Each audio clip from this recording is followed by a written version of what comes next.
WETA Radio now presents, by recording from New York, Inside Gene Shepard.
Captain Incredible is here. You never read Captain Incredible?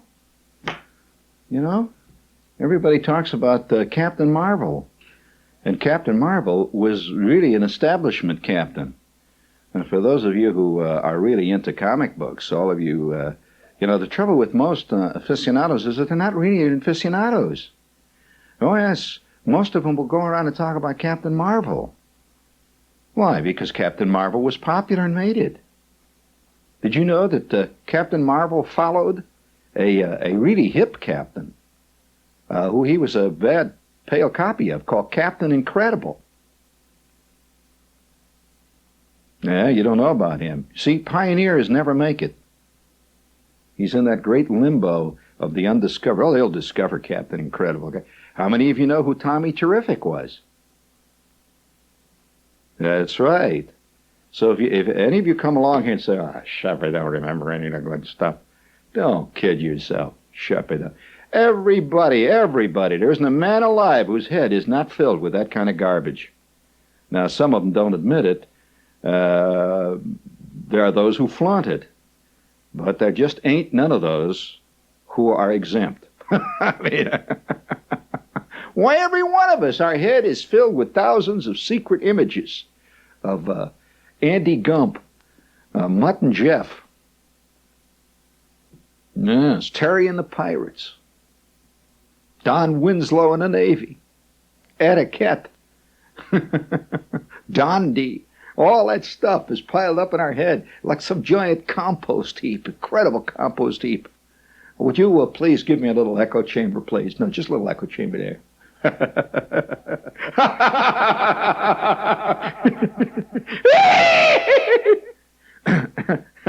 I just can't help it. I'm laughing at the joke. Charles, what does he mean by the joke? He hasn't told a joke. Madam, I'm laughing at the ultimate cosmic joke. And if that joke has to be explained to you, you'll never understand it. You know, I give real thanks to the people who are earthbound. I honestly do. Like the other day, I'm talking to Jim Murray, my friend, and I said, "Jim, you know how lucky we are?" Jim says, "Yeah, I do." One of the few truly knowing men We stood there for a minute and looked out over the sunset going down over the Jersey wasteland. He says, you know, you gotta be thankful at times, don't you, Jim? He says, yeah. He said, you know, it's like my friend Murray. I said, what about your friend Murray? He said, well, my friend Murray used to come to me once in a while and say, Jim, I just gotta give thanks for all those people out there that keep everything running so that guys like me can just float around and do our thing. And so tonight, let us give thanks as part of our vast public service programming here.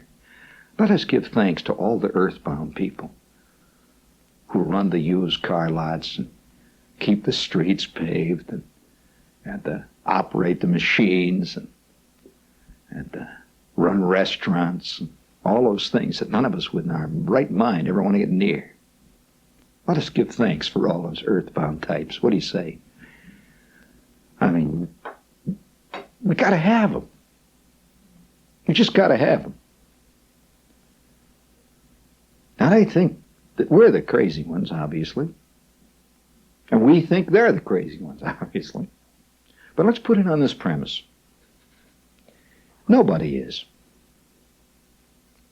And let's further amplify that by saying that anyone who believes that life is any more than a brief, transient, very brief, transient dream is in real trouble. Do you agree? That's right. So you drift around. And you look at things. And there's moments when you got to give thanks for the guys who don't understand that. Keep the streets clean, and the roads paved. Keep the gas tanks filled. I mean, what point would it be for us to become romantic about the great trains of the West if there wasn't some hard-working foreman laying the track who did not see it as romantic? He saw it as an 8-hour job. And it was his dedicated desire and his eternal dream to keep every tie between Phoenix and Salt Lake City replaced. I gotta give thanks, right? I have to give thanks to the guy that keeps the guy wires tight on the antenna out there, the transmitter.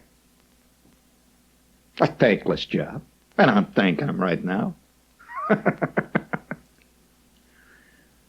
I have to give thanks to those guys that are really serious about reading the grid drive meters on the buffer driver stages here at the transmitter, and are really worried about whether or not the final plate anode is going soft. And you didn't know that there were such technical phrases, but we know them, don't we? Of course. Indeed. Let me tell you, there's nothing worse than a failing grid drive, friends. You may have that problem yourself and not know it. That's right, you ought to have that grid meter plugged in and find out how your drive is going. See, that's one of the things I like about electronics. It's all out front. It's all hanging there. Oh yeah, they have stages called driver stages. They have stages called oscillators. They have stages called buffer stages. Then they have things called buffer doublers, even buffer triplers. They have various types of oscillators. Tritet, Hartley. You agree? Unidyne. Oh, now we're getting a little esoteric here. And then they have those final push-pull amplifiers, those final Class C, Class B, Class C1, Class B1 stages that lay it out. That's the power boys. That's right. But what do they need all around them? Buffers. Drivers. What is a buffer stage? Have you ever thought of your life and life itself as analogous to an electronic transmitter, a transmitter that you're listening to right now? It has all these stages, I'm telling you it. I'm really telling you about it. And these stages do not try to pretend they're anything else. You'll never find the driver stage saying, the hell it is. I'm going to take over. I'm going to be the final amplifier. It may have momentary illusory ambitions, but it stays right there in its socket. You'll never find a buffer stage. Say, buffer, schmuffer, I'm tired of this. I want to be the original oscillator. I want to begin the whole thing. I want to be the germinal seed. I want to generate a 710 kilocycle signal. I want to be the oscillator. No. Only a few are born to be the original oscillators that start it all. Do you agree? For every transmitter, the vast transmitters that bring you channel 2, channel 9, out of that whole fantastic panoply of equipment, there's one oscillator that starts it all. Do you agree? Now, we're simplifying it very much, but there is one, only one. You have a little oven in there, keeps that crystal warm. And then there are those buffer stages, those doubler stages, those driver stages, those synthesizers, and all the rest of it as it comes down, filtering through stage after stage of life until finally that great big chassis at the end, those two big final amplifier tubes. And that's what they got to use in the big stuff, friends. If you think they got transceiver, if you think that we've got solid circuit, a final here, you just don't know much about electronics, right? He's thinking about that now. We do not have a solid state final. Solid state's all right for lightweight stuff. You agree? But when you get down to putting out 50,000 watts of RF, oh, sir. You got to call in the big boys with the fans blowing on them, with the water running through them to keep them cool. And then ultimately that antenna sticks up in the air. The antenna is the final disseminator, the radiator. See, a transmitter doesn't have an antenna. It has a radiator. We tend to call it an antenna, but it's not. It's a radiation tower. A receiver has an antenna. I'm laying some fine distinctions on you. An antenna is something that accepts a signal. A radiator is something that puts it out. Now, they often look alike from the lay standpoint, but they ain't. Two different functions. Although they sometimes double. I mean, if you're running a transceiver, you use the thing to receive and transmit. Oh, we're getting into side issues there. We don't want to get into side issues. Not at all. I'm laughing at the ultimate gag. Oh, yes, life can be parallel. Oh, yes, and what have you got? What have you got running the whole damn thing? You got the oscillators, you got the buffers, you got the doublers, you got the driver stages, you got the final amplifier. What's running all of it? The power supply. Now, the power supply is this great big unromantic thing. This big powerhouse, this big thing that puts out, say, 5,000 volts or 10,000 volts sometimes, even as high as 15,000 volts at 1 or 2 amps. It lays that great big heavy voltage on that final plate. And it provides all these other little voltages. It provides the voltage for the oscillator, which is a subtle one. It provides the voltage for the buffer drubbers. It provides the voltage for the synthesizers. All the stages, all the way up. But it's there, that great big power supply. Now, you know what that power supply is analogous to in our life? The Arabian oil reserves. Did you ever think of this vast oil complex as the power supply of the world? Now, if some fink gets a hold of the power supply out at the transmitter, it's all over. Do you agree? Nothing comes out. Now, a fink could get a hold of the buffer doubler stage, and it would still work up to a point. Oh yeah, you could jump that buffer doubler. Sure, you could. You could link. I could go out and do it myself right now if I wanted to. But there's no way I could fake that power supply. I could even fake the oscillator, believe it or not. Yeah, I know techniques. Oh yes, I could wind a couple of coils right here sitting in the studio. I could knock together a little tri-10 oscillator, take me 5 minutes. Now, we may have a signal that would wander all over the dial, but it would be on. But I don't know. You know, I could get the very drearily and sentimentally philosophical. Have you ever thought of philosophy as basically a sentimental concept? It is. You know, it's you get sentiment. Yeah, romantic. Yeah, about life. Life is life. I have to quote Gertrude Stein. A frog is a frog is a frog. I mean, you remember when she said that? Well, Gertie, of course, had this friend that made this pothead fudge. Yeah, she had marijuana fudge. Yeah, Alice B. Toklas. Well, that was a swinging crowd. Yeah. All right. She also made marijuana fondue. It's kind of nice. Yes, she had a meringue pie, and the meringue was laced lightly with cocaine. Make your hair stand right up on end there. First pie eater in town. I got busted 3 ways. That's right. From Sunday. So I had this friend. You know, you learn when you're into electronics. You learn a lot about life. Oh yes, you mess with the power supply, friend. It's lethal. Not many things in life are really lethal. I mean, instantaneously lethal. Even a gun you can often survive. But you grab a hold of the 2 wrong things in a power supply that's dishing out 15,000 volts, 2 or 3 amps.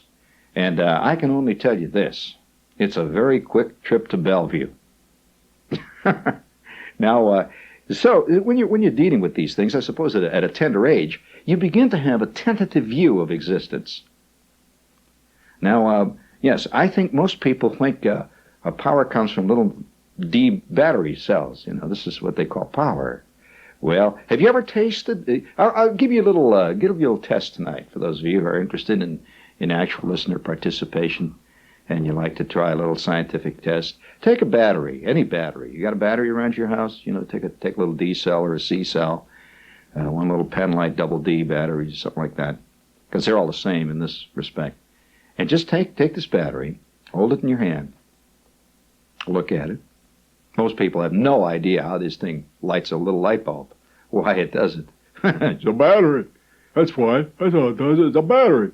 Well, it's a pretty complicated little thing, this battery. You take this battery out, say, and it could be taken as, in a sense, a microcosm of all the world's oil problems right now. You know, of course, that once the battery is run down, that's the game. You realize that. Unless it's a rechargeable battery, and even that's an illusion. There's a certain finite number of times you can recharge it, and the game is up, as Sherlock Holmes says. Quick, Watson, the game is afoot. Well, all right. I can say you take this battery in your hand, your right hand. Do it right now. If you got a battery, take it. Hold it with the positive pole upward. Now, the positive pole is that little thing in the middle, that little brass button or a little silver button in the middle of it there that sticks out at you. That's the anode or the positive pole. Correctimo? Now, the case is the negative side or the cathode. Now, you got these 2 little plus and positive things. Now, you take your tongue. Do this. Just take your tongue and put your tongue on that. Just touch it to the positive pole there. Just put your tongue on it. What do you taste? I'll tell you what you taste right now. Do it. You will taste a faint, salty taste. In fact, it can be very strong salty taste, depending on how well that battery has been charged. You're not going to get a shock, so don't worry about getting a shock. You will not get a shock. You will, however, get a salty taste. Now, why is that happening? Why is it salty? Is it salty? No, it's not. But you are getting a salty taste. Why are you? That is correct. There are certain electrical chemical reactions taking place in your mouth, the saliva in your mouth. Certain changes have taken place, and you have produced a salt. Actually produced a chemically soluble and a chemically definable salt. And you've done it by completing an electrical circuit. You are part of the circuit yourself, in other words. Now, we could go further. You want to do more of this kind of stuff? All right. Okay. Now I'll tell you other little things that that show that. Of course, all I'm saying here is that this battery, a lot of people have an idea. I'm afraid. I don't think many people. Very early. Now I don't know why this is so. When I was a kid, a little kid, sitting in a classroom. Now I don't even remember what grade I was in, but we were taking a course called geography. Did you ever take geography when you were a kid? All right. So we had this geography book.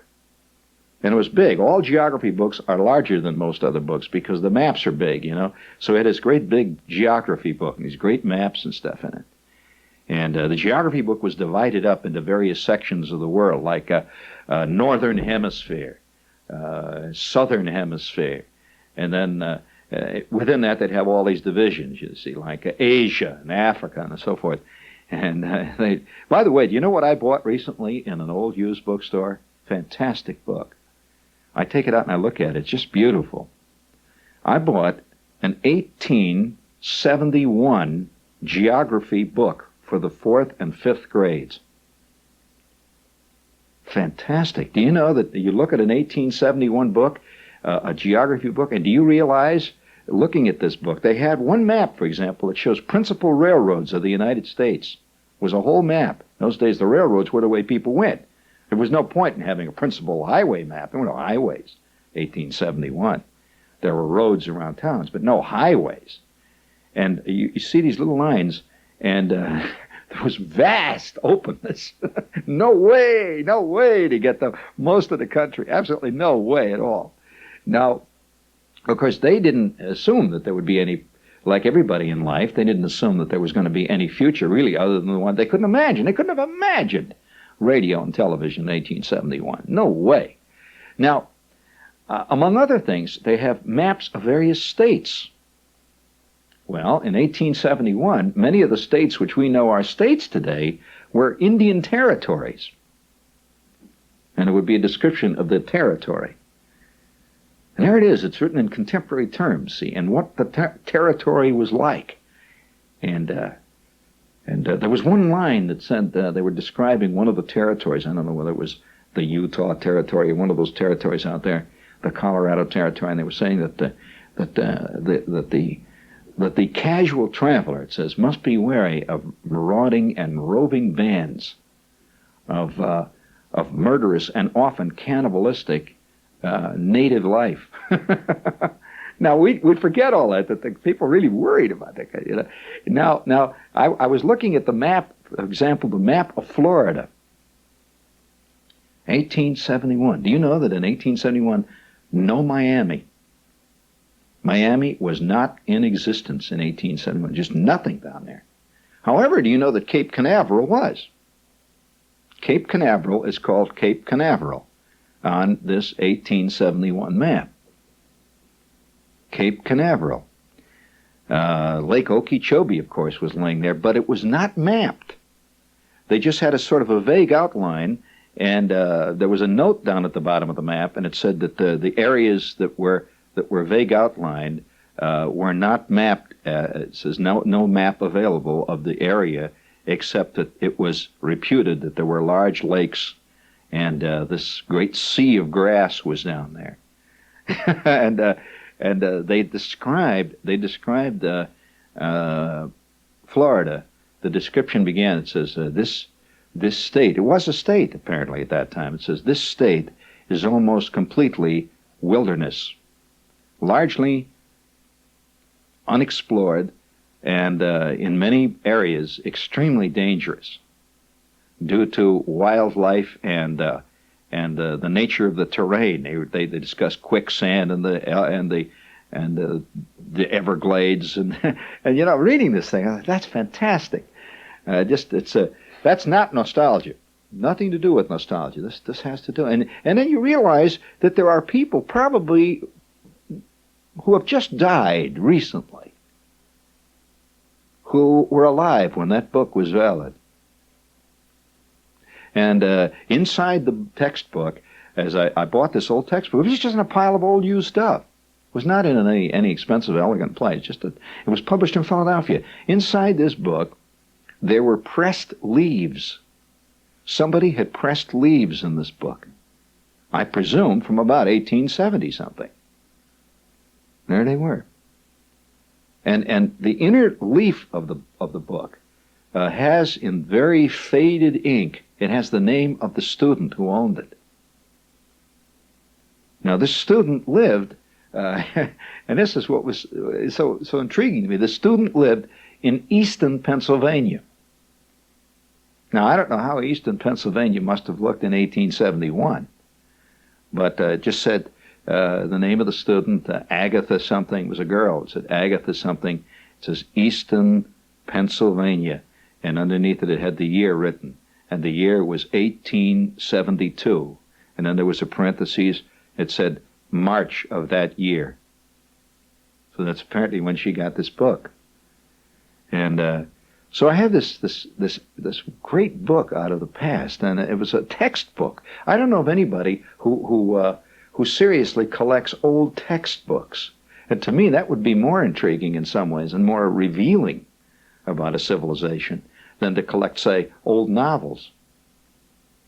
I have nothing against novels, as I myself am a writer and have written several novels, anything but that. But I would have to say it would be fascinating to say, for example, and this book involved sociology. In other words, it described the natives of the different areas. It described what the Caucasian race was like. It described what the black race was like. It described what the brown races were like. And of course, in 1871, it was fascinating to read what they said about the Far East, which was hardly known in 1871. This was the great curtain came down, and they described the rumors of the colorful natives that lived there, and the colorful, enigmatic civilization that they were. And they had pictures of, the usual pictures you see of Chinese with their feet bound and with the long pigtails and that. Of course, in those days, they actually probably were like that. With the bound feet and everything in 1871. That's 100 and some odd years from now back. And I never get tired of looking at this thing. To me, it's truly, and the maps are beautiful in it. The big, beautiful map. Have I done this second thing? Yeah, the big, beautiful map in this thing, double page map, you see. And it's a beautiful map. And maps of various parts of the country and the world. And the maps are all vaguely tinted and shaded.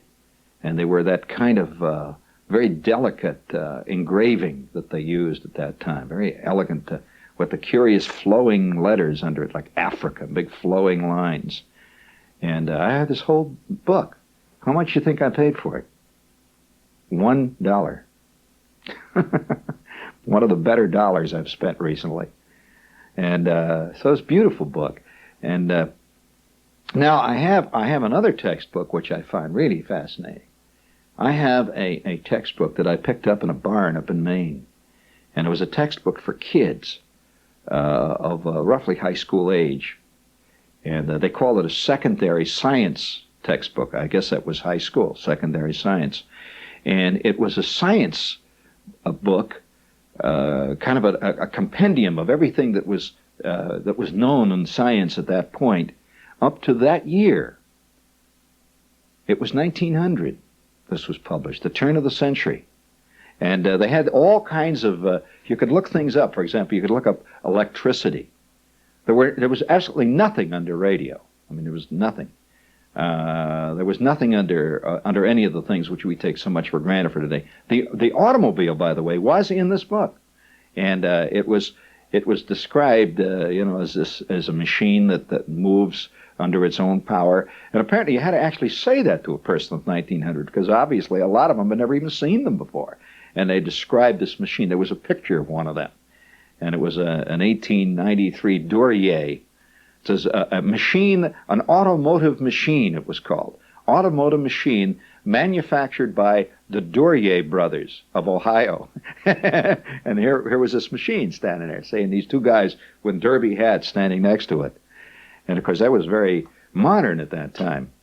Now, gasoline, by the way, was a very, very small paragraph, and gasoline was referred to as primarily a lighting, a fluid used for lighting under certain conditions.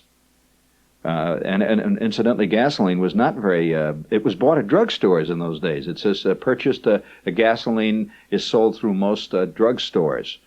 And it was used for cleaning and various things of that kind. But you can't imagine going down to, say, your local Rexall and buying yourself a quart or two of high test. And yet that's what they did. And a motorist would buy his gas in those days at a drugstore. You didn't know about that, did you? Well, so when you read these, a textbook of periods like that, you learn stuff that Henry James never mentioned any of that. He was writing novels at the time. You'd never know from reading Henry James how houses were lit, just gas lights. You'd never know reading, say, Melville of 1871, that the people in those days were worried about crocodiles in Florida, and you just wouldn't get a lot of these things. So right now we're at a stage which, by the way, has to be. 100 years from now, people are going to read our textbooks and say, weren't they quaint? I mean, they didn't really know about, and there will be things which are in our future, or the future of the race, not necessarily our future, which none of us have any concept of. None. In 1871, for example, the only fuel that was considered important to the people of that time was coal. Coal was what they talked about. And they had big maps showing the coal areas of the world. Oil was used for only very esoteric things like a lamp.